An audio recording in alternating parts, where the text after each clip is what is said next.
Good afternoon and welcome to the latest edition of the Battlestar Galactica franchise documentary. I'm delighted this evening to be joined by the one and only Aaron Douglas, who played the role of Chief Tyrol in Battlestar Galactica for a prominent sort of role. And I suppose, Aaron, speaking to most of the cast now in terms of asking them what it's been like since, it's roughly been more than a decade now since you were on the set shooting Battlestar Galactica. Does it almost still feel like yesterday to you? Some days you walk around and you start to envisage yourself back on the set again, because you spend an awful lot of time there together, and it obviously was a big chunk of your life.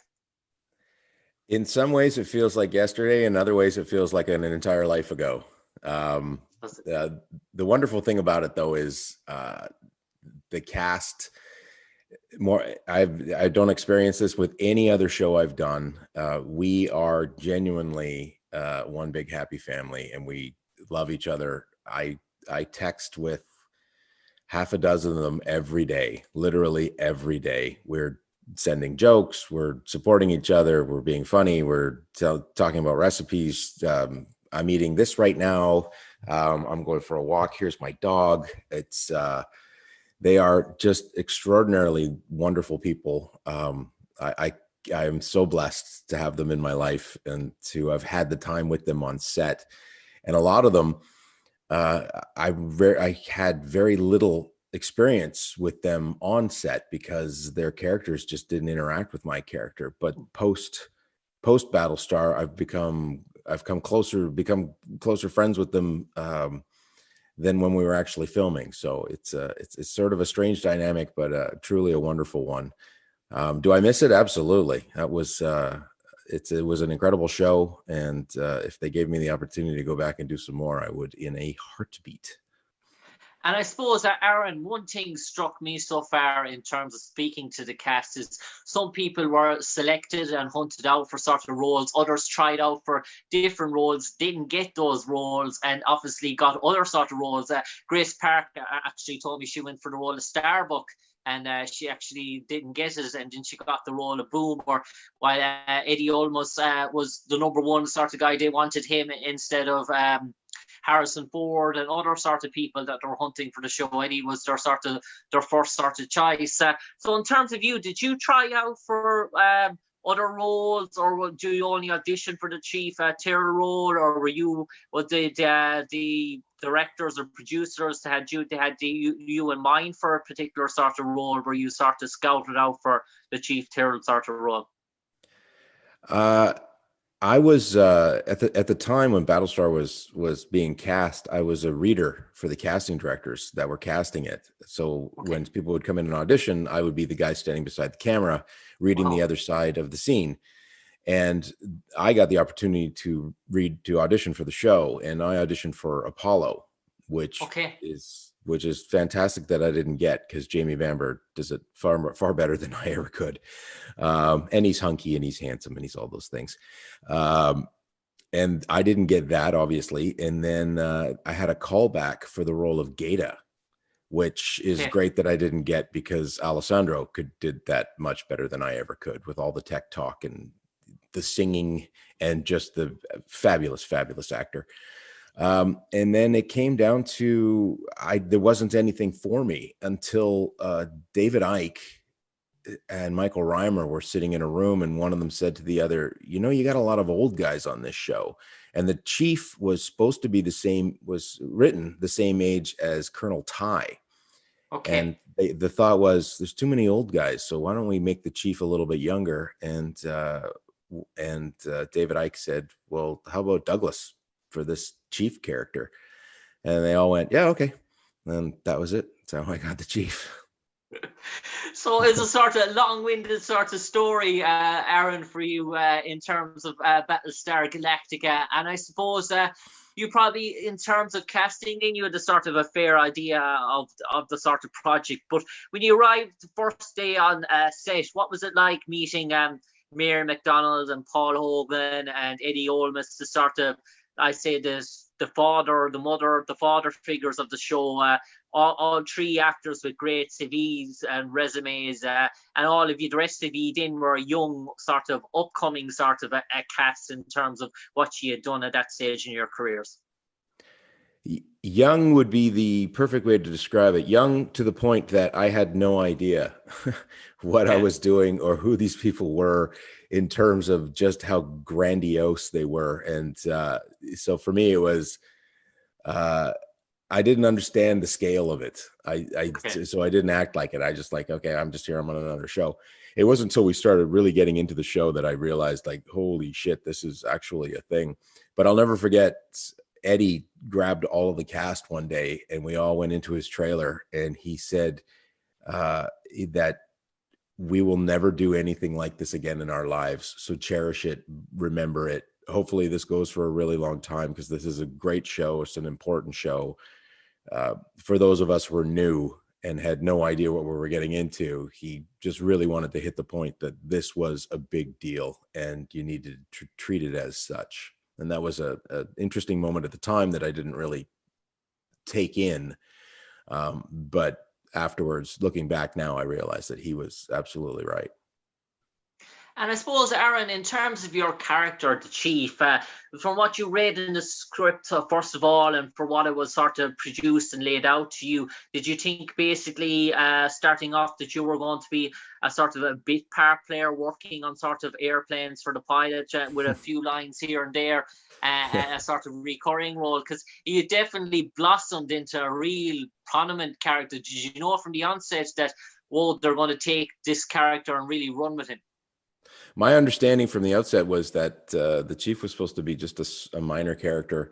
And I believe this is correct, that he was supposed to die early in season 1, like in the water episode or something. Like he finds out that Boomer's a Cylon, and then Boomer kills him, revealing herself to be a traitorous, whatever. But and then in the mini series, we didn't have a lot. I didn't have a lot of dialogue. They were going to shoot it, so they would put 4 screens on the screen. That makes sense, and show various parts of the ship, and there would be no dialogue. It would just be like Adama talking over, like a voiceover kind of thing. But then Ron decided, no, he wanted to show each individual thing, but there was no dialogue written for any of these things. So I would just ad-lib. I started making stuff up as I went. And Michael Reimer, the director, and David Icke loved my ad-libs. So they just let me talk. And they sort of, at that point, they realized, oh, we can't kill this guy. We quite like what he's doing, so let's keep him. And fortunately, they didn't kill the Chief. They kept me around. So I'm very pleased about that. And I suppose, Aaron, speaking to one of the cast, speaking to a few of the cast already, in terms of the production set, in terms of the size and the scale of the stages and the project, Eddie Olmos had these stamps all over it. But some of the people told me so far, the likes of Candice and Michael, the first day, that you actually get lost, actually, walking around the set, that it was so huge. Michael Trucio said he got lost the first day on it. He started walking around the hangar floor and there was so many different corridors that you'd wander around. It was like a maze. How did you find the set? Yeah, you can definitely get lost. Not so much on the hangar deck because it was one big open space, but if you go over to the other stages that are just filled with officers' quarters and corridors and the CIC and all of that kind of stuff, it's huge. These buildings are massive. They're like the size of a Costco, and they're just filled with rooms and corridors. And from one day to the next, the carpenters will go in there in the middle of the night or when you're not working and just start turning hallways and stuff. It's like Hogwarts. It just, everything changes suddenly and you have no idea where the hell you are. And you just have to sort of call out for somebody to come and find you. It's fun. It's weird, but it's fun. You're just a little kid playing make-believe. I suppose, Aaron, on the first season you debuted on a Sci-Fi channel, you had 3.1 million weekly sort of viewers in your sort of first season, overtook some of the sort of Star Trek shows. But it was really season 2 that the show just vaulted to a sort of new atmosphere, and obviously then TV networks all over the world then were trying to take it on. The show from Brazil to Argentina to France to England to UK to Germany to Ireland, all over the sort of world. So was it really into season 2 when you were filming and you said, whoa, we're on to a golden nugget here? Or did you realize that maybe from the outset of season 1 that there was going to be a good few seasons in this? I had no idea what this thing was going to be. I thought it was just another show. And then they came back to me. They didn't lock me into a long-term deal. I was just a day player on the miniseries. And then they came back after the miniseries and said, we want to sign Aaron on for season 1. And so I went for season 1. And then after season 1, they came back and said, okay, we want to sign him to a 5-year deal to, keep me to the end of the show. And I think it was at that point, that combined with, I went to my first con. I've never heard of sci-fi and comic book cons, and my agent said, do you want to go to one of these conventions? I have no idea what you're talking about. And I went, and I was blown away that people gather to celebrate their favorite shows and their favorite actors and their favorite parts of pop culture. And it was such an eye-opening experience. It was a wonderful experience. It was at that point, I think, that I realized that, holy crap, we might be onto something here. And I suppose that in terms of your character, the Chief, he sort of had romantic sort of stories with Grace Park's character, with Callie's sort of character, the ifs and ons and buts of the storyline, and then obviously some sort of tension. Sometimes he'd stand up for himself in terms of a dama, and a sort of real determined will sort of character, but sort of in terms of he has almost constantly had a fight on every different front to get sort of recognition for himself. Yeah, I love the Chief because he's sort of the everyman. He's the blue collar guy that just does whatever he needs to do to get whatever needs to be done. He'll stand up for himself, but he also understands the chain of command and military protocol and all of that. I think between Chief and Colonel Ty, you humanized the Cylons more than any other characters would, and their arcs in terms of just getting kicked in the nuts constantly is probably the strongest in the show for sure. I'm very proud and pleased that I got to play the role of Chief. And I suppose, Aaron, speaking about the Cylons, and I spoke to a few people, and Grace described me actually what the Cylons were like when they actually started building them from scratch. These sort of 7 as the seasons went on, and in terms of we all know about green screen and how things are projected animated, but when you're looking up at something that's 7 foot coming towards you, that's walking and talking, it does really it makes it easier to look frightened, I suppose. Absolutely. We had special effects guys, and they had the Cylons, the mechanical Cylons, the Centurions. They had them in cutouts, and they were actual size. And so when we were rehearsing, or sometimes even when we were filming, when the cameras couldn't see them, the guys would just march in front of you with these giant cutouts. They'd walk past you, so you'd look up and have an eye line to look at something, so you're not just so everybody's looking at the same thing, as opposed to pick a spot on a tree. So yeah, it was cool that they were able to do that for us so we could see these things. And yeah, they're terrifying. In real life, those things would be absolutely fracking terrifying. And I suppose, Aaron, I spoke to Rekha Sharma as well, who plays the character Tori Foster. And she is revealed to be one of the High Council of the Cylons at the end, along with your sort of character as well. And she told me that she didn't absolutely 100% did not know what the storyline was, that it came to a massive shock to her. It said it was only revealed to her probably a week before the filming, when she saw the script. It was holy moly, and that none of you actually knew what the story is. That sort of true? Did you know for a while, or were you in complete shock and awe when you saw that storyline yourself?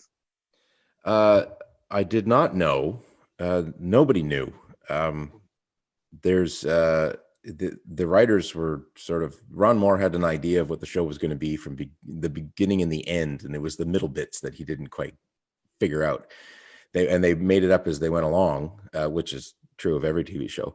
And but we filmed that reveal at the end of season 3 in December, and I found some papers lying around in September that I wasn't supposed to see that outlined the last 10 episodes. And so I was able to find out, but Michael Reimer caught me reading these papers, and I got a disappointed dad head shake, and he said, "You cannot tell anybody." So I knew for those 4 or 5 months, but I couldn't tell Reka, I couldn't tell Mike Hogan, and I couldn't tell Trucco. So I had to keep my mouth shut, and it was a difficult secret to keep, but we read the script of the reveal, and they took us all aside and told us privately that, yeah, this is what we're going to do. You guys are you're actually the final 5, or 4 of the final 5.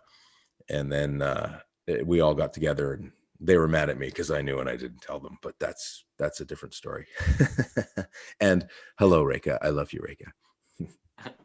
And I suppose, Aaron, in terms of Battlestar Galactica, you mentioned you were in conventions at the time, and I suppose in terms of the series, it ran as a sort of TV series in Sci-Fi, but then obviously it went mainstream in terms of reruns in different TV channels, and a new audience and a new generation saw it again, and box sets, DVDs, all over the sort of world.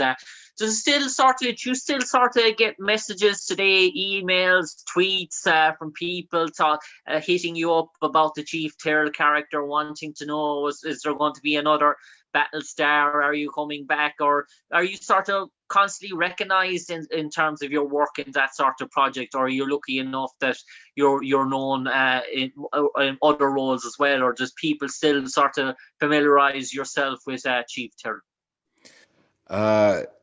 There's nothing that makes me smile more than some guy screaming across the street, "Chief!" It doesn't happen as much these days as it did back in the day, obviously, because the show was running and it's been off the air for 10 years now, but people are watching. Now I find that people their comment is, "I'm doing a rewatch because it's been so long, but it still holds up and it's still true today." Or they're showing their children. Their children were too young when it was on, so but now they're doing a rewatch, and my son's 15, so I finally get to watch it. My daughter's 16, so I finally get to watch it again, and I'm going to show her because when they were on, it was like, Battlestar's not made for a 6-year-old, so that's just bad parenting. But people are watching, and every once in a while you get somebody that come up. I was on set the other day, and there was and that one of the other actors just said, "Hey man, I'm really sorry. You probably get this all the time, but I loved your work on Battlestar, and I love the Chief, and I love that show." And it's like, "Oh, thank you, man. It's very kind." I love hearing from people that are watching the show and enjoying the work. It's humbling, and I'm very proud of it. And I suppose, Aaron, there is a link in terms of the previous Battlestar that was in the early 70s and 80s in terms of new Battlestar. Obviously, Richard Hatch was in the show that played the character Tom Zarek. He was Apollo in the original Battlestar Galactica. I suppose to have his experience as well in terms of being there, done that, knowing the sort of Battlestar Galactica. Obviously, Ron Moore varied the concept a bit, but it was important really to link the old and the new, and I suppose Richard played a vital part in that success as well. Absolutely. Richard was one of the nicest, kindest, wonderful human beings you'll ever meet. The world is a dimmer place with his loss. I love that man. Linking the old show with the new, it was a very cool thing. But for me, with my interaction with Richard was talking about the work, how to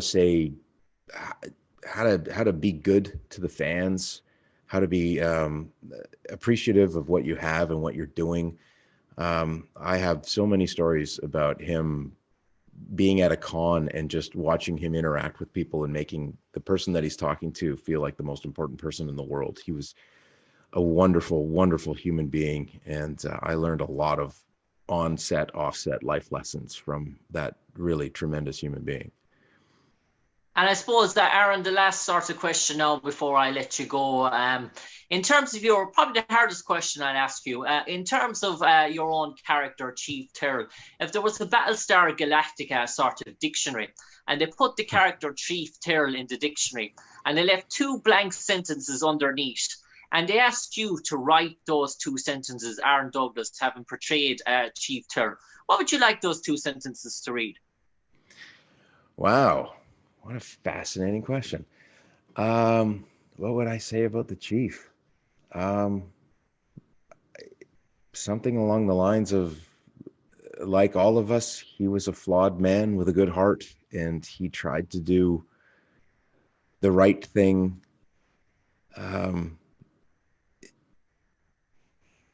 Yeah, I don't know. It's a really wonderful question. He always tried to do the right thing, even though he didn't understand why or how that would impact other things. It was just, this is right, even to the detriment of himself. You have to circle back to me. You got to give me a little bit more time. I'll figure something out in a couple of weeks. Aaron, pleasure talking to you this evening in these troublesome times. Thanks for reflecting on your memories of playing Chief Tyrol in Battlestar Galactica. No doubt, hopefully it's the start of more promising interactions with you in terms of the Battlestar Galactica franchise and universe going forward. Hopefully, please God, there'll be more reincarnations and we'll see the Chief and you on our screens again. For the moment, Aaron Douglas, stay safe and take care. Thank you.